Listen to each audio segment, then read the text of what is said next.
સુરતમાં મોટા ભાગના વિસ્તારોમાં હવા પ્રદૂષિત છે। શહેરના કેટલાક વિસ્તારમાં AQI 250 ને પાર પહોંચ્યો છે। વેસુ છે, અલથાણ છે, ઉધના છે કે જ્યાં વિસ્તારમાં સ્થિતિ અત્યંત ખરાબ છે। સચિન, પાંડેસરા અને પાલમાં પણ સ્થિતિ ખરાબ છે। આ ઉપરાંત અસ્થમા અને શ્વાસમાં તકલીફ જેવી સમસ્યાઓ પણ આના કારણે વધી શકે છે। આંખ લાલ થવી, પાણી આવવું જેવી સમસ્યાઓ હાલમાં લોકોને થઈ રહી છે।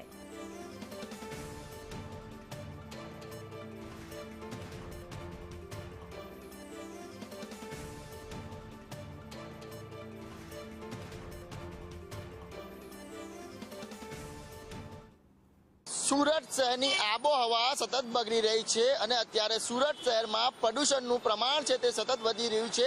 એર ક્વોલિટી ઇન્ડેક્સ છે તે પણ 250 ને પાર પહોંચી ગયો છે। છેલ્લા 2 દિવસથી સુરત શહેરમાં આ પ્રમાણે ધુમ્મસ છાયું વાતાવરણ છે। લોકોને શ્વાસ લેવામાં તકલીફ પડી રહી છે। સાથે જ વાત કરીએ તો આંખોની અંદર બળતરા પણ થઈ રહ્યા છે। સાથે જ જે વાહન ચાલકો છે તેમની આંખોમાં જાણે કોઈ ધૂળ નાખ્યો એ પ્રમાણેના દ્રશ્યો છે તે અત્યારે સામે આવી રહ્યા છે।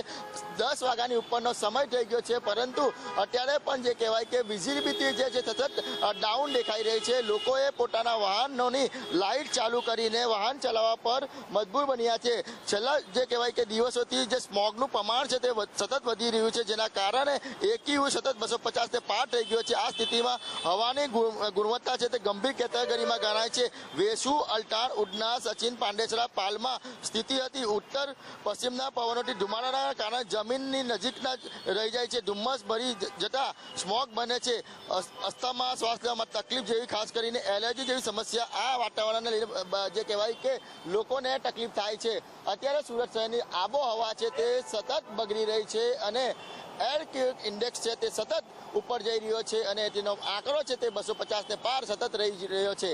કેમેરા પર્સન અજીત પટેલ સાથે મનીષ પરમાર, સંદેશ ન્યૂઝ, સુરત।